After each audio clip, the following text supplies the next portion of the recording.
My name is Rachel Thompson. I'm 38 years old. I live in Columbus, Ohio. And I never thought I'd be the kind of woman telling her story on the internet. But when your own sister destroys your life, you either stay silent or you speak. Before I start, if you believe family should mean loyalty, go ahead and hit subscribe, because what I'm about to tell you still feels unreal. I grew up in a middle-class neighborhood. White fence, two-story house. The kind of place where everyone waves at each other. There were two of us, me and my younger sister, Emily. Emily was the pretty one, the outgoing one. Blonde hair, green eyes, captain of the cheer squad. I was the responsible one, straight-A student, quiet, reliable. My parents used to joke, Rachel will run a company one day. Emily will marry rich. Back then, we laugh. But looking back, maybe that joke planted something. After college, I stayed in Ohio and started working. In real estate, I worked hard. Like 70-hour weeks hard. By 34, I had my own small brokerage. Nothing huge, but stable, profitable, respectable. Emily moved to Florida after high school. Modeling dreams, influencer dreams, quick money dreams. She'd call me sometimes crying about rent, about boyfriends, about bad decisions. And I helped her. Every time. I wired her money when she was short on rent. I paid off a $6,000 credit card once because she was about to get evicted. I even co-signed a car loan for her. Family helps family, right? If you've ever helped someone who kept taking and taking, subscribe right now, because you already know where this is heading. 3 years ago, Emily called me out of nowhere. She sounded different, calm, polished. She told me she was engaged. His name was Daniel.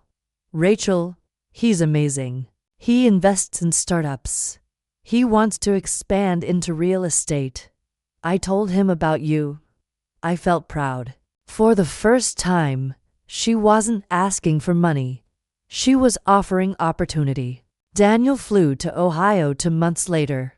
Tall, charismatic, confident, handshake. Wore one of those watches that quietly screams money. He talked numbers with me over dinner. Cap rates, multifamily flips, short-term rental conversions. He knew his stuff. Or at least, I thought he did. He said he wanted to invest $100,000 into a joint development project. Small apartment renovation on the edge of downtown Columbus. Up-and-coming neighborhood. He wanted me to manage it. It felt like validation. 4 years I had carried my sister financially. Now her fiancé wanted to invest in me. I remember calling my mom that night. See, Emily finally met someone stable. My mom cried happy tears, and I believed we were entering a new chapter.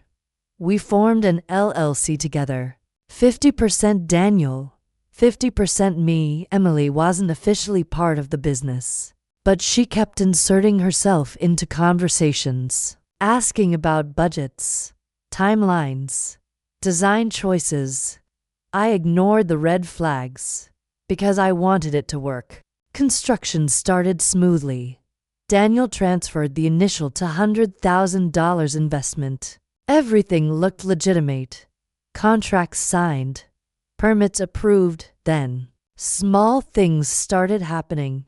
He began delaying the second funding transfer. Liquidity is tied up. Wire limits. International account issues. Excuses. But meanwhile, Emily started pressuring me. Rachel, you need to cover the next contractor payment. Daniel will reimburse you.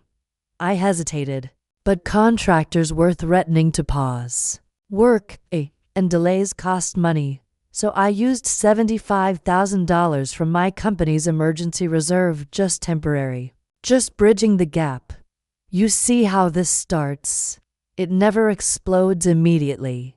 It leaks slowly. If this already feels like a mistake waiting to happen, subscribe, because it gets worse to months later. Daniel still hadn't completed his funding commitment. I requested financial documentation. He got defensive. Emily got angry. Why are you treating him like a criminal? Because something felt off. One night, I Googled him. Not casually. Deep dive. And that's when my stomach dropped. Different last name listed on old business filings. To dissolved LLCs in Georgia. One civil lawsuit for breach of contract. It wasn't huge fraud, but it wasn't clean either. I confronted Emily. She exploded. You're jealous. You've always been jealous. Jealous. I had been funding her life for years. But here's the thing about betrayal. It rarely comes from strangers. It comes wrapped in family. Daniel eventually wired another $50,000. Still short of his commitment. Meanwhile, the project was halfway done. I was financially exposed. My business account was thinner than it had ever been. And then one morning, my contractor called me. Rachel, the bank flagged the joint account frozen. Due to suspicious activity, Daniel had attempted to withdraw $120,000 without my consent. Because technically, he was a co-owner. My hands were shaking. I called him. Straight to voicemail. I called Emily. She answered crying, double quotes. He says you're trying to steal from him. That was the moment I realized something. This wasn't mismanagement. This was orchestration. And if you think that was the worst part, it wasn't. Because betrayal isn't just financial debt, it becomes personal. And what I discovered next changed how I see my sister forever. But before I continue into next, ask yourself something. If your own sibling stood between you and financial ruin, would you choose business or blood? Subscribe if you want to hear what happened next, because ahead is where everything falls apart. The morning the bank froze our joint account, I was sitting in my kitchen staring at my phone. The contractor had already paused work. The electrician refused to return. Suppliers were threatening liens. But that wasn't the worst part. The bank manager called me directly. Rachel, there's a pending attempt to withdraw $120,000 from the joint account. We flagged it because of unusual timing and incomplete documentation. Unusual timing. It was 6:12 a.m. Daniel had tried to pull the money before business hours. Without telling me. Without approval. Without any project invoice tied to it. That wasn't a misunderstanding. That was intention. I drove straight to the bank. Hands shaking. Mind racing. I kept thinking. There must be an explanation. There wasn't. The attempted transfer was directed to an LLC I had never heard of. When I Googled that LLC name in the parking lot, my stomach dropped. Registered to months ago, primary contact. Daniel Brooks, secondary contact. Emily Brooks. Brooks. She had already changed her last name on business filings. They were married. And I didn't even know. If your own sister secretly married a man you were in business with, would you see that as love or strategy? Go ahead and subscribe if you think that's not normal. Because it wasn't over. I confronted Emily that evening over FaceTime. She didn't deny it. She didn't apologize. She didn't even look ashamed. She looked irritated. Rachel, you always overreact. Daniel just needed flexibility. The money is ours, double quotes ours, that word echoed. It was a 50-50 LLC between Daniel and me, not her. But she spoke like she owned it. And that's when the truth started connecting. the delays in funding, the pressure for me to bridge contractor payments, the emotional manipulation whenever I questioned things, the marriage paperwork, the early morning withdrawal attempt. They were trying to drain the project mid-renovation, leave me responsible for debt, leave me liable for contractor payments, leave my reputation damaged in the local market. Because in real estate, word spreads fast. One unfinished project can destroy years of credibility. And if you've ever built something slowly, brick by brick, you know how fragile reputation is. Subscribe if you understand that one wrong partnership can ruin everything. The next week became a blur of legal consultations. My attorney reviewed the operating agreement. There was a clause allowing either managing partner to freeze distributions if financial misconduct was suspected. Daniel didn't expect me to read the fine print, but I did. We formally blocked all outgoing transfers. And that's when the threats started, not directly from him, from her. Text messages at 2 a.m. "You're embarrassing us. You'll regret this. Family doesn't sue family." That last one hit me hardest. Family doesn't sue family, but family also doesn't try to siphon $120,000 at dawn. I asked her one simple question. Did you know about the withdrawal? She paused just long enough. Yes. That one word ended something in me, not just the business. The sisterhood, the shared childhood, the inside jokes, the Christmas mornings, all of it. And here's the part nobody talks about. Betrayal from family doesn't feel like anger. It feels like grief. You grieve someone who's still alive. Meanwhile, the project sat half-finished, drywall exposed, floors unfinished, paint cans unopened. Contractors wanted guarantees before returning. I had two options: walk away, let it collapse, declare bankruptcy, or double down and save it myself. I chose the second. I refinanced my house, yes, or I put my own home on the line to inject $180,000 and finish construction. Because if I didn't, I would lose everything anyway. Was that smart? Or was that pride? Let me know in the comments, because sometimes survival looks like stubbornness. If you're still here, subscribe, because what happened after I saved the project is where the real betrayal shows itself. Construction resumed, slowly. Daniel stopped communicating through phone calls. Everything came through lawyers. And then discovery began. Legal discovery. Financial records were subpoenaed. Email trails pulled. And that's when we uncovered something even worse. Daniel had never intended to fully fund the project. The initial $100,000 investment. It came from a short-term bridge loan, secured against nothing. He planned to leverage the completed property value to refinance and pull equity before final contractor payments were due, meaning he would walk away with cash, leave outstanding invoices in the LLC, and since I was the local managing partner, creditors would come after me first. It was structured, calculated, and Emily was listed as an officer in the Shadow LLC meant to receive withdrawn funds. This wasn't a romantic mistake. This was partnership. She knew. If your own sister helped orchestrate a plan that could cost you your home, what would you do?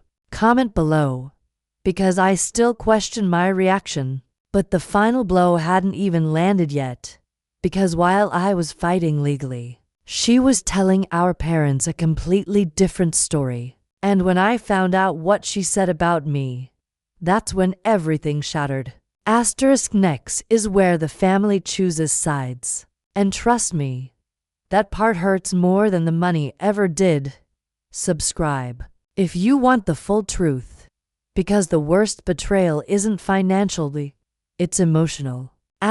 While I was fighting contractors, refinancing my home, and preparing legal action. Emily was busy rewriting the story. I didn't know at first. It started with small shifts. My mom stopped calling as often. My dad's texts became shorter. Then one Sunday, I drove to my parents' house like I always did. I brought blueberry muffins from the bakery down the street, the kind my dad loves. But when I walked in, the air felt different, heavy. My mom wouldn't meet my eyes. My dad cleared his throat and said, "We need to talk." I knew. Before they even spoke, I knew. Emily had been there, apparently. She told them I was manipulating Daniel, that I froze accounts out of jealousy, that I wanted full control of the property, that I had pushed her out of something that was supposed to help their future. She painted me as cold, calculated, power-hungry. And here's the most painful part. They believed her. Or at least, they believed her enough to doubt me. If you've ever been misunderstood by your own family, subscribe right now, because that kind of pain hits differently. I tried explaining the bank withdrawal attempt, the shadow LLC, the financial discrepancies. But my mom said something I'll never forget. "Rachel, you've always been so serious. Sometimes you care more about business than people." That sentence crushed me, because I wasn't fighting for profit. I was fighting to protect everything I built. I was fighting to avoid losing my home. But to them, I was the successful one. And successful people don't get sympathy. They get suspicion. Emily played it perfectly. She cried. She told them Daniel felt attacked. She said I was threatening their marriage with lawsuits. She said I was trying to ruin her happiness. And, somehow, defending myself became villain behavior. If you were in my place, would you fight harder? Or walk away? Tell me in the comments. Because I still don't know if I handled it right. Things escalated quickly after that dinner. My mom stopped responding to my calls for a week. My dad texted once. Family shouldn't be in courtrooms. But no one texted. Why did Daniel try to withdraw $120,000 without consent? Because that question required uncomfortable honesty. Meanwhile, legally, Discovery kept revealing more. Asterisk email exchanges between Emily and Daniel discussing exit strategy. They referred to me as risk buffer. Risk buffer. That's what I was. Not sister, not partner. Buffer. I remember sitting in my attorney's office reading that phrase over and over again. It felt clinical, strategic, cold, and then something snapped. In me, not rage, clarity. Up until that moment, I was still hoping for repair. Hoping Emily would call and say, "This went too far." She never did. Instead, she sent one final text. "You're choosing money over family." I stared at that message for a long time, because from my perspective, she had already chosen money over me. And here's something people don't admit. Sometimes betrayal isn't about greed, it's about insecurity.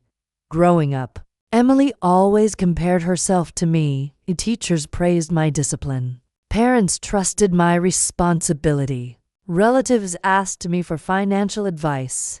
She once said, half joking, "You always look like the adult in the room." Maybe she was tired of that narrative. Maybe partnering with Daniel felt like her chance to finally feel powerful. Maybe taking from me felt like leveling the scoreboard. But knowing the psychology behind betrayal doesn't make it hurt less.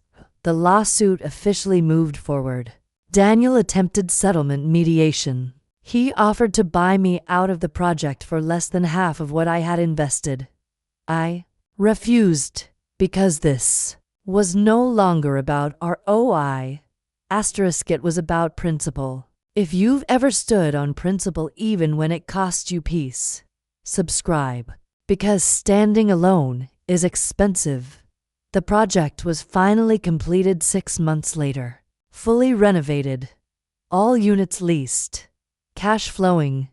Ironically, it became one of the strongest assets in my portfolio. Daniel's bridge loan lenders began pressuring him because he hadn't planned on me freezing withdrawals. He hadn't planned on legal escalation. He hadn't planned on me surviving. And when predators realize you're not prey, they retreat. Eventually, through legal pressure, we forced a structured buyout. He exited at a loss. But here's the twist: Emily stayed. Not legally in the business, but in my family. Thanksgiving came, and she showed up with him. Like nothing happened. My parents hugged them. I stood there holding a casserole dish, feeling like an outsider in my own childhood home. That was the moment I realized something brutal. You can win legally and still lose emotionally. If your family invited the person who tried to financially ruin you, would you show up? Or would you walk away? Tell me below, because I did something that night I never thought I would. And it changed my relationship with my parents forever. Next is where I made the decision that split our family in two. And I still ask myself if I went too far. Subscribe if you want to hear how this ends. Because sometimes survival means becoming the villain in someone else's story.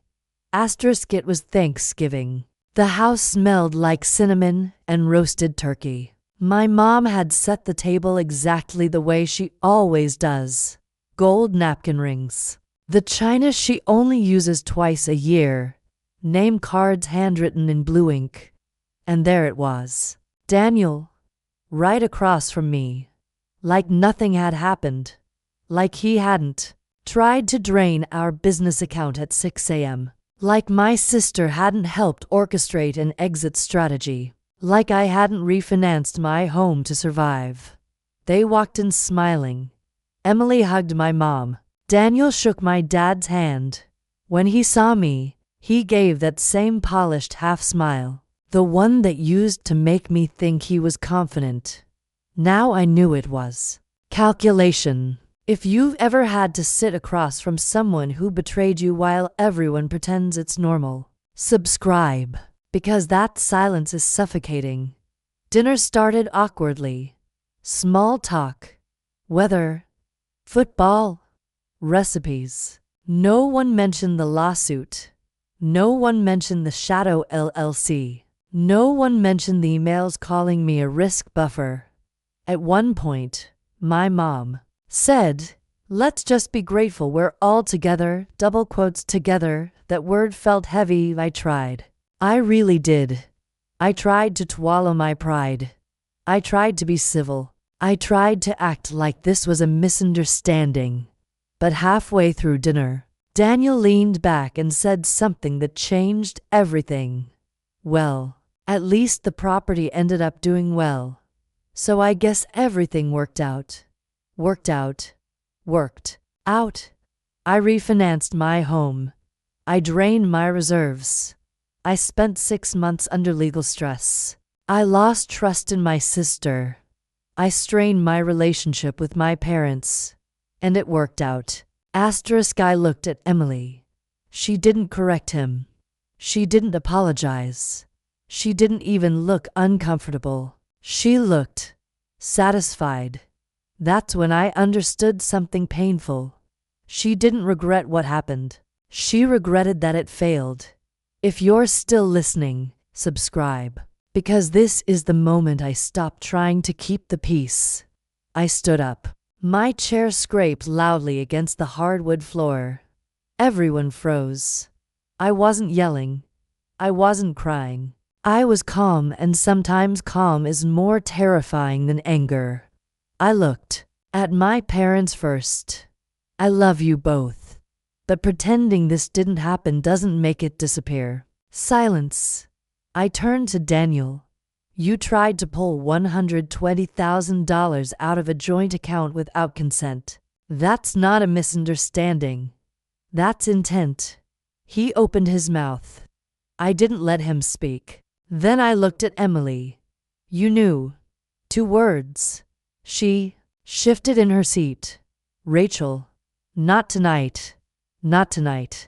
When would it be the right night to discuss attempted financial sabotage? Christmas, Easter, my birthday? And that's when I said the sentence that split us. If you want them in your life like nothing happened, that's your choice. But I won't sit at tables where betrayal is treated like an inconvenience. My mom started crying and my dad stood up. Rachel, don't do this. But here's the thing. I wasn't doing anything to them. I was refusing to do something to myself. I picked up my purse. I left the casserole.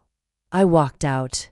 And I haven't attended a holiday there since. Now before you judge me, subscribe. Because I'm about to tell you what happened after I walked away. The lawsuit finalized 3 months later. Daniel exited completely, signed non-disparagement agreements, paid a financial settlement that covered part of my legal fees. The property continues generating income. Financially, I recovered. Emotionally, it's more complicated. Emily and I don't speak, she tells relatives. I chose money over family. I tell them I chose integrity over manipulation. My parents still try to play neutral. But neutrality in betrayal feels like quiet endorsement. Last month, my mom called. She said, "Can we just move forward?" And I asked her something I never thought I would. Forward with truth. Or forward pretending. She didn't answer. And that's where we are. No dramatic courtroom victory. No tearful reconciliation. No apology, just boundaries. If you've ever had to set boundaries with people you love, you know it feels like grief mixed with relief. Do I miss my sister? Yes. Do I regret protecting myself? No. But here's the question I ask myself late at night. Did I go too far by walking out? Should I have swallowed it for the sake of family harmony? Or was that the only way to stop the cycle? I want your honest opinion. If you were in my place, would you have stayed at that table? Would you have forgiven? Would you have cut them off? Would you have handled it differently? Tell me in the comments, did I do the right thing? Or did I let business destroy blood? And if this story made you question what loyalty really means, subscribe. Because sometimes the hardest betrayals don't come from enemies. They come from the people who know exactly how to hurt you. And I still don't know if walking away saved me or cost me something I'll never get back.